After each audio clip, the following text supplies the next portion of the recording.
biggest fear in life is not having enough to say.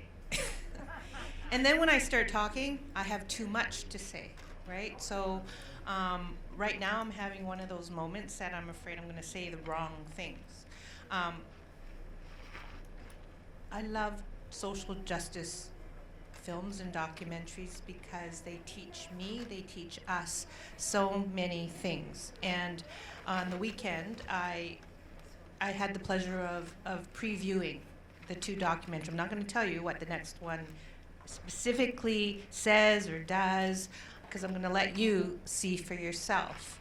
But it's in the title, right? Backlash, Misogyny in the Digital Age. And it really got me thinking about what misogyny was. And I truly believe that Amanda's offender, who is now back in Amsterdam, serving his conviction over there for other victims, right? And he's got 13 years pending for his Canadian sentence. He was truly a misogynist and a narcissist, and a truly dealing with getting his kicks out of cyber abusive behaviors. And so we talk about cyberbullying, we talk about bullying, and I know that Amanda's case and story is often referred to as her offender, her predator. The pedophile is often talked about as that he cyberbullied her. He cyber abused her. He criminally harassed her. It's not what he did. Cyberbullying's too soft a word, right? When I looked up what misogyny was, because in my head I knew the meaning, but to verbalize it, I couldn't. And so when I looked it up online, this is what I found, and I consistently found it. Misogyny is a form of sexism that is used to keep women at a lower social status than men, thus maintaining the social roles of patriarchy. Misogynists have a dislike of women. They have an ingrained prejudice, and they have a contempt and hatred of women. And so when I looked it up in multiple sites, multiple dictionary forms, multiple Wikipedia, other sites, I found the same words over and over again. Now, our society is becoming, or is getting desensitized towards these kinds of behaviors. It's pervasive in the online world, still happening in the face-to-face world. But because of technology and the prevalence of technology, it's escalated, as you might see in tonight's documentary. Now, I did a interview this morning for the Toronto Star on bullying and on cyberbullying. And the fellow asked me, he said, Pink Shirt Day's been around for about 16 years. And he asked me how I felt that the topic of bullying, have we done enough? Do we need to continue to do enough? What about cyberbullying? And it made me go, because I thought of bullying and I thought of cyberbullying. What if, and don't get me wrong, I love technology. My other part of my life is that I've been an educator for, this June I'll finish my 39th year of teaching. I should be retired, but I'm not. I'm still passionate about my job because I love it.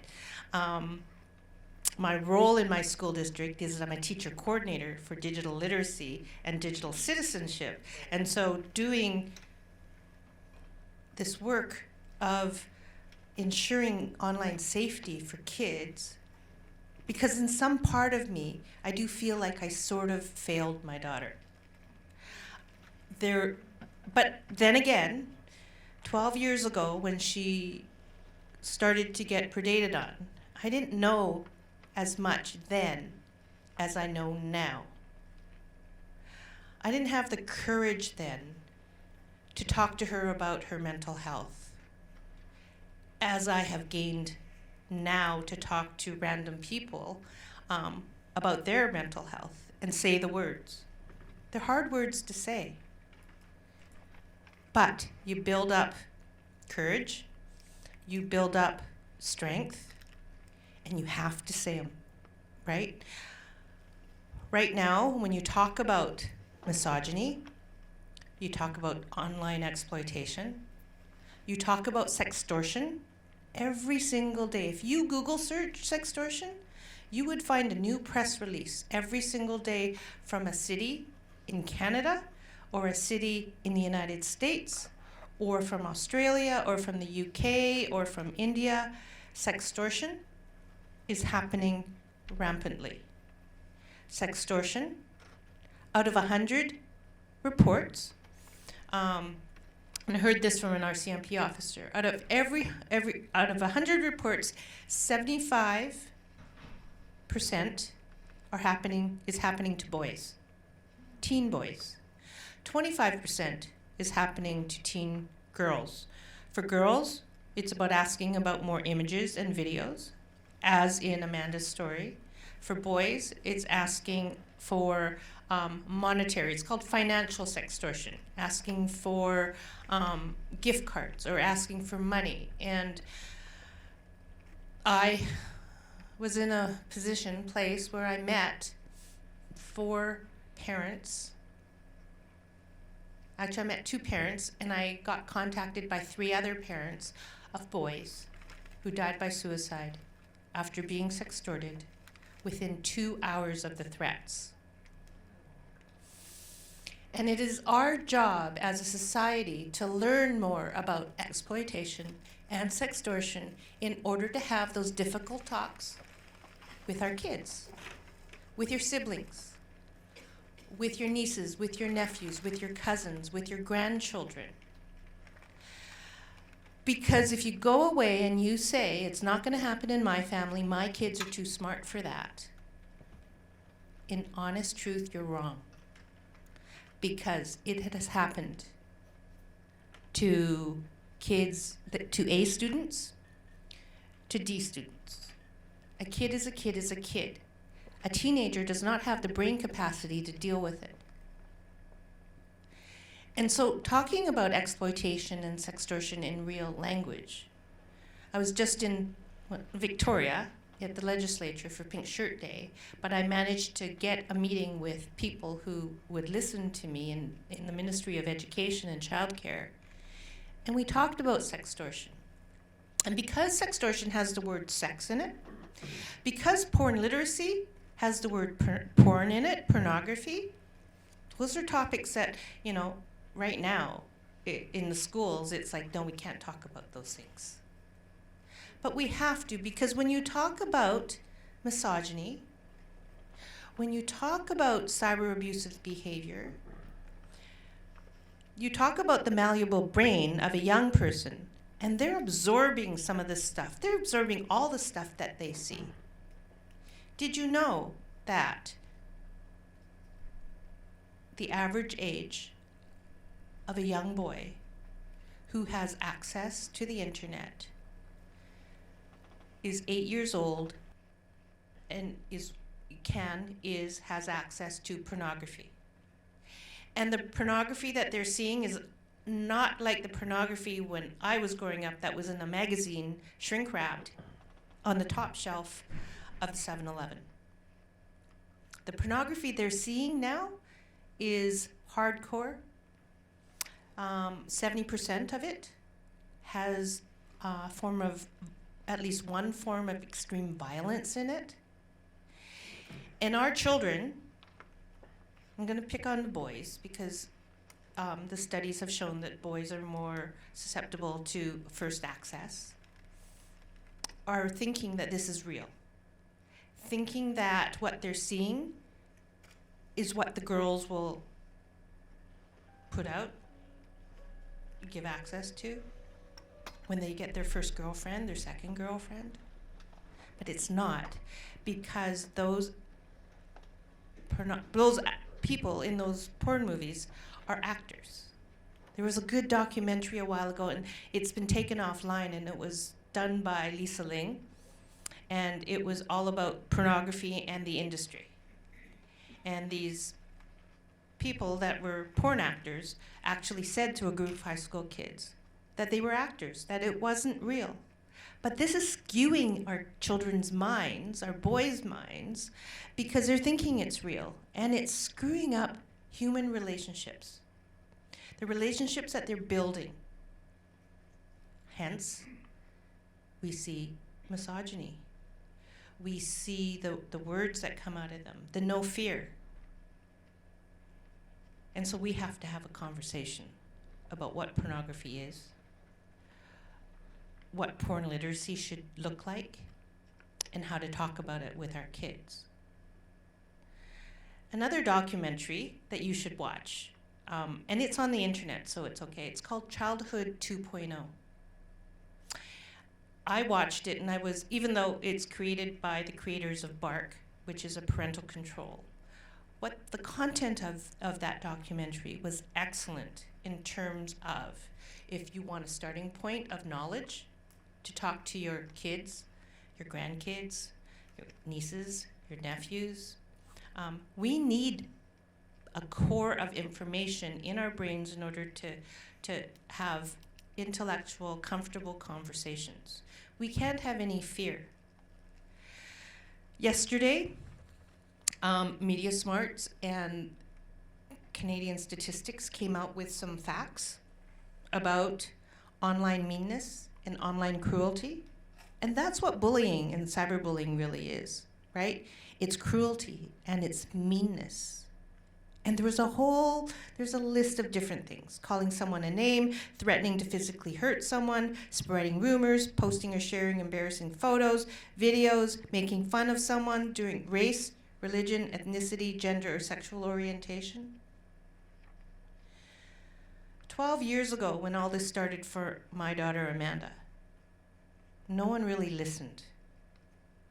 Everyone, including law enforcement, thought that, now my Amanda had a learning disability, so if things got uncomfortable, she sort of laughed, right? And she was 13 years old. She had a processing disorder too that disabled her from expressing herself verbally.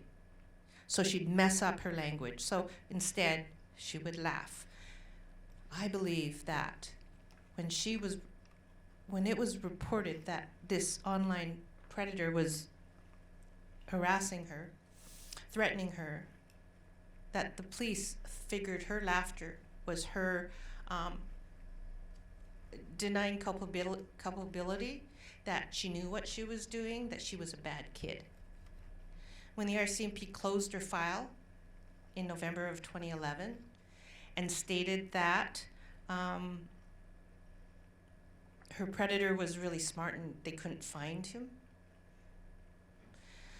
we know that's not true because someone found him, and he was tried last year in Canada and got 13 years.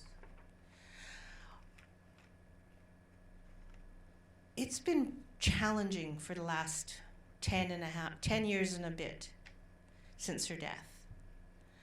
I stand here and I talk, and I sort of sometimes have to put myself in a different sphere because I'm talking about my child. And I miss my child. I wish she was here. And I often think, what would she say if she were alive? Would she be fighting for the same things that we're gaining knowledge on? She'd be 26 now. I think she would. Because when she died, she thought she was all alone, that what had happened to her was unique. And since then, I've found others who have been victimized, and she wasn't alone. It was just something, sextortion and exploitation was just something that we didn't talk about. But now, it's finally started, 10 years down the road. Am I angry? Maybe just a bit, because we lost 10 years of prevention conversation. But at least it's started now. So now we're catching, with all the press releases that come out every week on sextortion and victims and deaths, we're trying to chase it now. We're in the reaction mode because it's happening. And those people who are sextorting others are really smart. And they don't even live in Canada or the US. They're part of rings in Nigeria or Thailand or the Philippines or South Africa. And they it's like an Amway thing. They gather people to work with them in order to exploit for financial gain.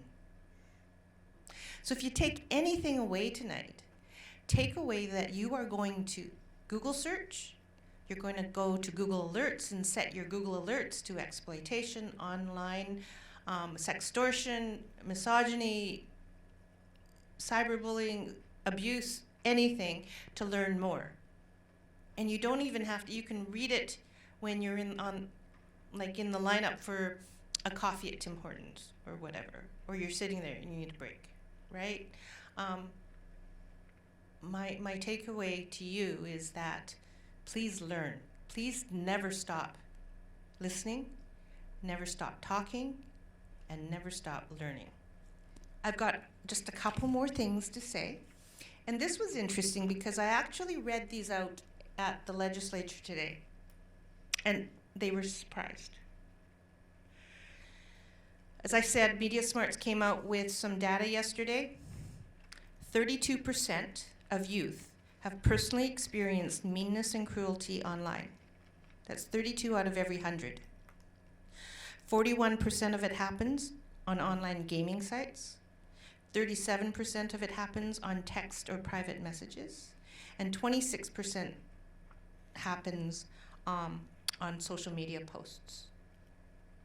Now, 49% of all youth have witnessed meanness and cruelty, but they don't report it. They keep it to themselves. And one of the things that we can't solve, bullying, cyberbullying, harassment, meanness, if we don't know about it, right? Also, how do they engage in it? 74% have called someone a name, 51% say they do it as a joke, and 35% say they do it in response to someone who hurt them first. And so when you think about misogyny, when you watch this documentary, think of those reasons why people engage in it. And if these are kids that are engaging in it, what are they going to be like as adults? If we don't talk about it more and get it out into the open and normalize those conversations. So I hope you enjoy the documentary, and then I believe we're back as a panel after if you have any burning questions to any of the panel. So